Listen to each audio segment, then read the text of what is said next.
हाफिज नईमुर रहमान का peoples party पर धांधली का इल्जाम। तफसीलात के मुताबिक कराची के इलाके नॉर्थ नाजमाबाद में एहतजाज के बाद मीडिया से गुफ्तगू में हाफिज नईमुर रहमान का कहना था कि पीपल्स पार्टी जालसाजी करके तारीख दोहरा रही है। हाफिज नईमुर रहमान का कहना था कि पूरा दिन उनके कारकुनान के साथ ज्यादती हुई, उन पर तशद्दुद किया गया, मुतअद्दिद कारकुनान को गिरफ्तार किया गया। उन्होंने इल्जाम लगाया कि पीपल्स पार्टी ने पुलिस के जरिए से ये काम करवाए। हमारे पोलिंग एजेंट्स को निकालने की कोशिशें की गई, लेकिन हमारे कारकुनान ने डट कर मुकाबला किया।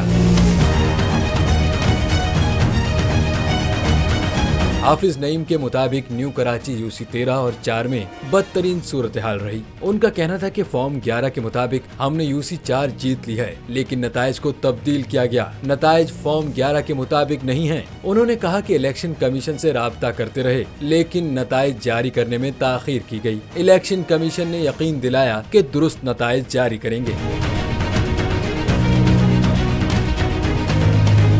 दूसरी जानिब पीटीआई रहनुमाओं ने भी पीपल्स पार्टी पर धांधली के इल्जामात लगाए हैं। एमएनए असलम खान ने कहा कि एक बूथ पर 81 वोट कास्ट हुए और गिनती में 481 निकले, जबकि सूबाई वजीर सईद गनी ने धांधली के इल्जामात पर कहा कि जमात इस्लामी का तर्ज अमल गैर सियासी है, बातचीत करें, मसले का हल निकालें। उन्होंने मजीद कहा कि मेयर तो पीपल्स पार्टी का ही बनेगा।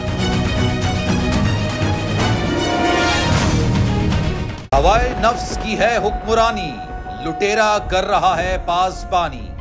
बोल न्यूज के मार्केटिंग हेड आकाश राम ताहा लापता, तफ्तीशी इदारे जवाब देने से कासिर। अहले खाना परेशान, बेटे की जुदाई में माँ गम से निढाल। जो बच्चों हिंदू पर आए थे जो को पाकिस्तानी, मुझे मेहरबानी करे पंहिंजो आकाश वापस कयो। अमरीकी सेनेट में कांग्रेसमैन की आकाश राम के अगवा के खिलाफ पुरजोर मुजम्मत।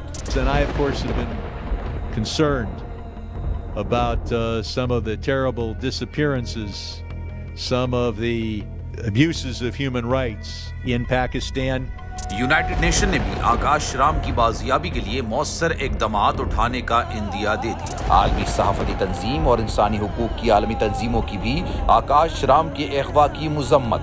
उफ क्या जुल्म है, बोल इंसाफ का मुंतजिर। सब्सक्राइब करें और बेल दबाएं ताकि कोई खबर रह न जाए।